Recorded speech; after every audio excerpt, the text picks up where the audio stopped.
This is Europe's most stunning bay, but for decades you couldn't even come here. And yet, this forgotten place is home to the world's oldest navy and packed with history of Europe's greatest empires battling for control of the bay.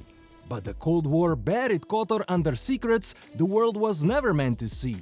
Then came the violent breakup of Yugoslavia and the birth of independent Montenegro, keeping Kotor off the tourist map long after the rest of the Adriatic was discovered.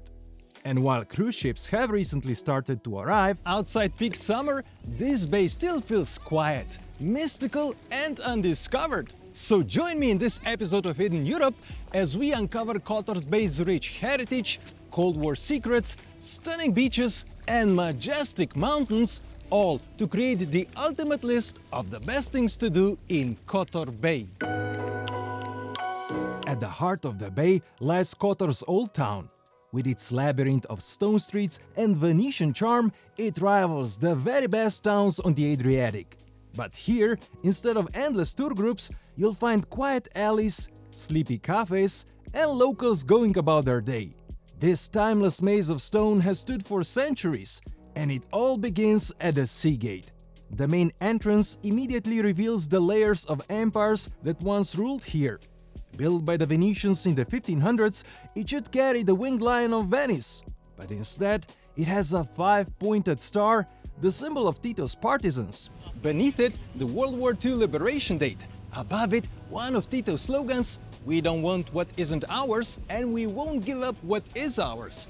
A bold motto of Yugoslavia's post-war identity and a clue to why Kotor Bay later became a secret Cold War naval base. And as soon as you step through the gate, the old town opens into the Square of Arms, Kotor's main square and the beating heart of daily life. Once a Venetian parade ground, today it's filled with cafe tables, visitors strolling between shops, and locals catching up beneath the shadow of the clock tower built back in 1602. And right beside it, a pillar of shame. This is where wrongdoers were once tied up for public humiliation. But just a few alleys away, the stone streets lead to a legend, guarded inside one of the oldest cathedrals on the Adriatic. The Cathedral of St. Tryphon may look newer today, as much of Kotor was rebuilt after the devastating 1979 earthquake, but its roots stretch back to the 12th century. It was here that the people of Kotor enshrined the relics of St. Tryphon brought from Constantinople. According to legend, sailors carrying the relics were caught in a violent storm and sought refuge in the bay. When the waters suddenly calmed, they believed it was no accident, but a sign that Saint Tryphon had chosen Kotor. So in 1166, the townspeople built this cathedral to honor him and to guard his relics forever. Kotor has a lot of churches, and a few steps deeper into the maze, you find a church unlike any other, one that once hosted two religions under the same roof. The Church of St. Luke reflects Kotor's unique blend of Catholic and Orthodox traditions. While Montenegro is mostly Orthodox, centuries of Venetian rule left deep Catholic roots. Built in 1195 as Catholic, it later became Orthodox, and for centuries the two faiths even shared it side by side. A quiet symbol of coexistence in a town shaped by empires. Old Town also reveals Kotor's deep connection to the sea and the surprising fact that it's home to the oldest navy in the world. The best place to explore this legacy is the Maritime Museum of Montenegro, housed in a Baroque palace filled with ship models, weapons, uniforms, paintings, and logbooks, a treasure trove of life on the Adriatic. But one story in this museum stands above all: the Boca Navy. Founded over 1200 years ago, it's considered the oldest maritime fraternity in the world. Originally, it was made up of local sailors and ship owners, defending the bay from pirates and securing trade routes. Through Byzantines, Venetians, Austrians, and even Yugoslavia, the Boca Navy endured and nowadays marches in parades, performs age-old naval dances, and carries the banner of St. Tryphon, Kotor's patron saint. But the town's most striking feature is its defensive walls, among the most remarkable in all of Europe. They rise from the sea and climb impossibly high into the mountains. At points, they are up to 20 meters high and 15 meters thick. Not only do they warp the entire Old Town, but they also zigzag nearly 5 kilometers up the cliffs, leading all the way to the fortress of St. John at the top. From below, it feels impossible. From above, it feels unreal. The winged lion carved into the stone tells you exactly who built this astonishing system: the Venetians. They engineered the walls to shield Kotor from Ottoman attacks by both land and sea. Today, it stands as one of the best preserved medieval fortifications in the Adriatic, and you'll only truly appreciate this UNESCO World Heritage Site if you climb it yourself. Over 1,300 steep stone steps rise from the Old Town. The entrance fee goes towards preserving this medieval marvel, but what you get in return is one of the most breathtaking views in all of Europe. But there's another way up, and it won't cost you a cent. The old ladder of Kotor, once caravan trail across the mountains, zigzags endlessly above the bay. It's a tougher, longer hike on the far side of the walls, but the views from this ancient path are every bit as magical. And here's the secret. Along the trail, a small stone window lets you step straight into the fortifications, leading all the way up to the fortress of St. John, where the bay opens like a painting beneath your feet. It took me about an hour to reach the top, and boy oh boy, was it worth it! But if you plan this hike at dusk, beware! Locals whisper of an eerie legend. They say a young Venetian soldier named Marco once guarded these walls. He was in love with a local girl, Caterina, and they dreamed of marrying once his service ended. But one night, during a fierce battle, Marco was mortally wounded. His last wish was to see her one final time. But she never came. Heartbroken and restless, his spirit is said to still wander those fortress walls after dark.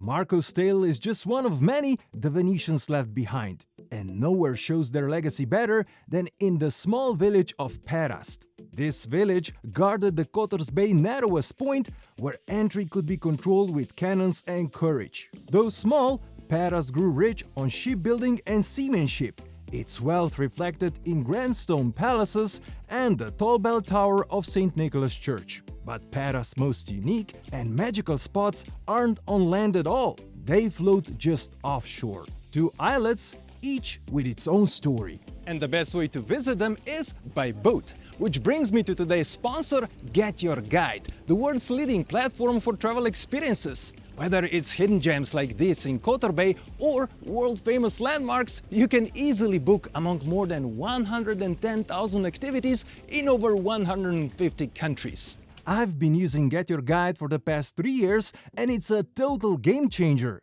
Simple, reliable, and stress-free. Just type Kotor into the app and boom, you'll see a list of experiences, complete with prices, duration, and reviews.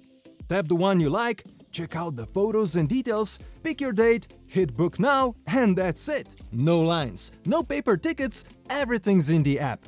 Plus, you get 24/7 support, and most tours offer free cancellation, making it easier than ever to turn every trip into an unforgettable experience. So if you're planning to explore Kotor or anywhere else in the world, check out my Get Your Guide links in the description.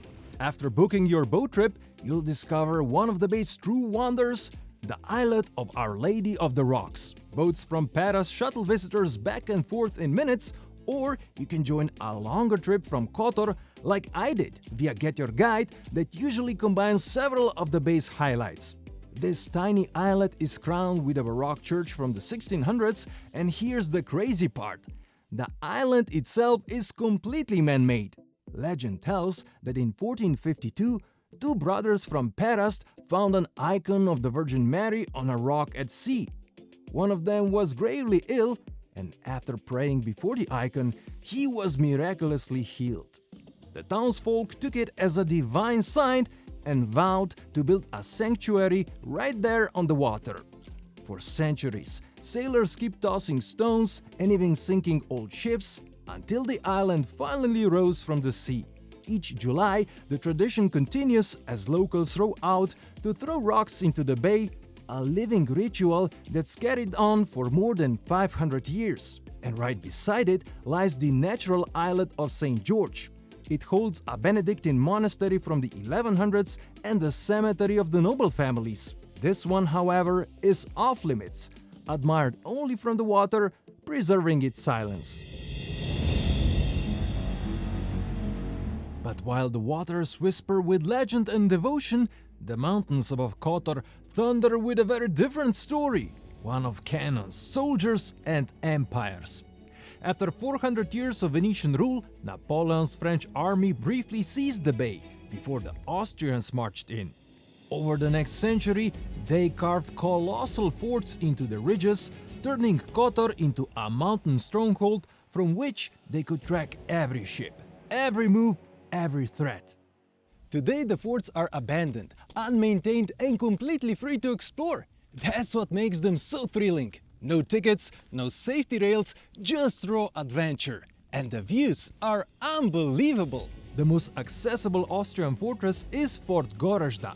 It once held one of the largest rotating turrets in the world. Today the turret is gone, but the massive stone walls, tunnels and gun positions remain. It's only a 10-minute drive from Kotor, and locals often head up here for the panoramic sunset views. Stretching across the ridge that separates Kotor from Tivat lies Fort Vrmac, an even larger stronghold with long corridors, underground passages and crumbling barracks.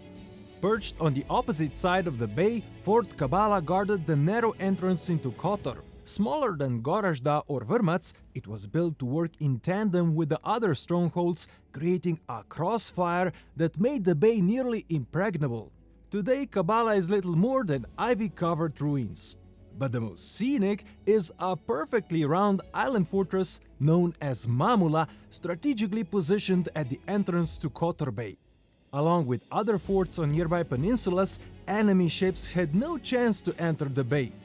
Access to this fort is restricted, as Mamula is now a luxury resort with suites, restaurants, spa and even a private beach, accessible only by a helicopter or a boat. But the Austrians were only one chapter. When their empire collapsed, Yugoslavia took control and turned the bay into a forbidden military zone, hiding secrets no outsider was ever meant to see. On the Luštica Peninsula, Žanice looks like a peaceful pebble beach surrounded by olive groves. But during the Yugoslav era, it was a heavily guarded zone and even a private retreat for President Tito, who entertained foreign guests here. What those guests never knew was that just behind those cliffs, an entire secret Navy base was carved right into the rock. I guess Tito was thinking, if you really want to hide something, put it right in plain sight. During the Cold War, Yugoslavia built submarine tunnels and bunkers, invisible from air, reinforced to survive bombings, and large enough to hide submarines and patrol boats. The fleet could slip in and out unseen, while the bay itself was sealed off to the world. Today, the tunnels lie abandoned, but you can explore them on boat tours from Kotor. They glide straight into once top-secret naval hideouts, now eerie relics of a country that no longer exists. But the tunnels were just the hiding places. To see the fleet itself, you have to head to Tivat and visit the Maritime Heritage Museum. Yugoslavia was never a global naval superpower, yet it stood among only 10 nations in the world capable of building submarines entirely from scratch. Here you can see one of them, the P-821 Heroi. Launched in the 1960s, this 50-meter vessel patrolled the Adriatic for decades and remained in service right up until the breakup of Yugoslavia. Operated by a crew of about 30 men, it was designed for stealth coastal defense. Today, the Heroi is fully preserved and open to visitors. Step inside, and you'll squeeze through narrow hatches into a maze of dials, valves and bunks, a rare chance to feel how sailors once lived for weeks underwater, silently guarding the Adriatic coast. But on June 3rd, 2006, everything changed. That day, Montenegro, once part of communist Yugoslavia, gained its independence and the veil of secrecy over Kotor Bay was finally lifted. Almost overnight, this once forbidden bay emerged on the maps of travelers, taking the world by storm.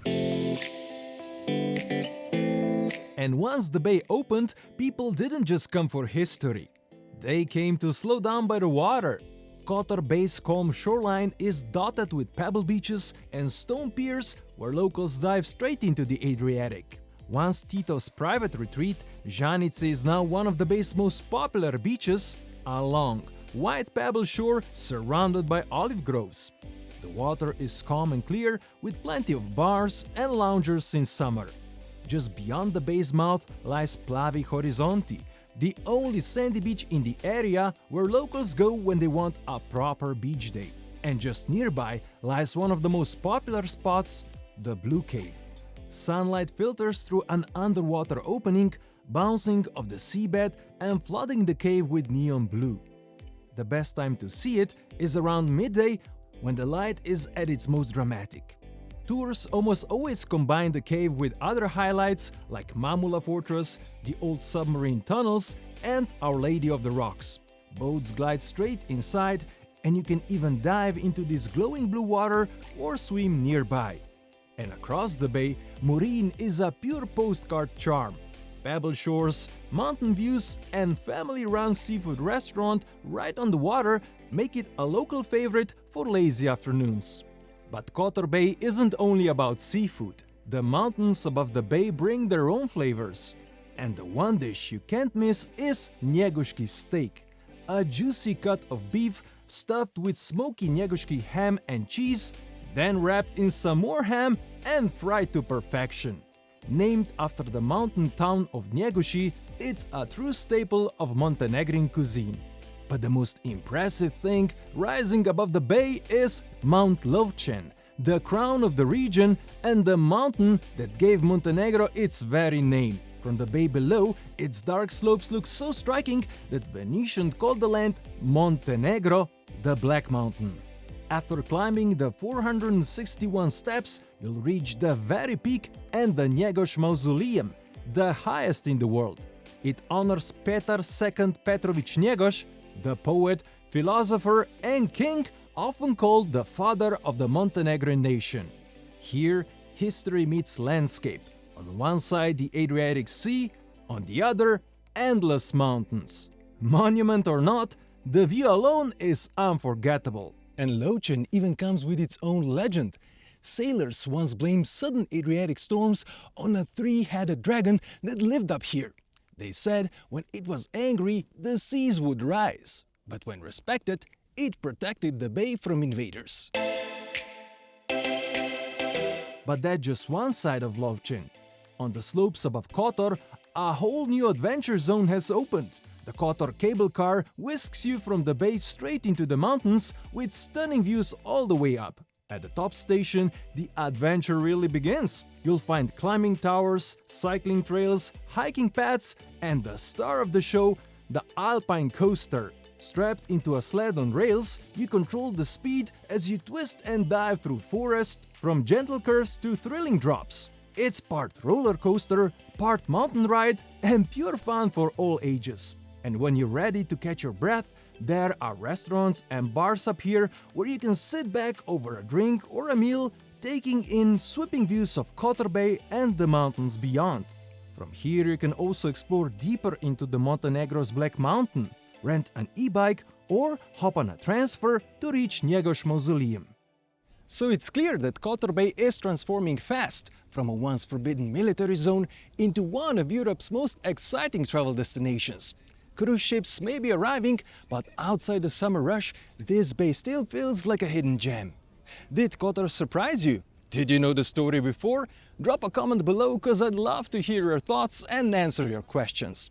And if you're planning a trip, check out the QR code on the screen or the link in the description for my favorite Kotor tours and experiences with today's sponsor, Get Your Guide. If you enjoyed exploring this jaw-dropping part of hidden Europe, hit that like button and subscribe for more adventures. I'm Rock, thanks for watching, and I'll see you next time.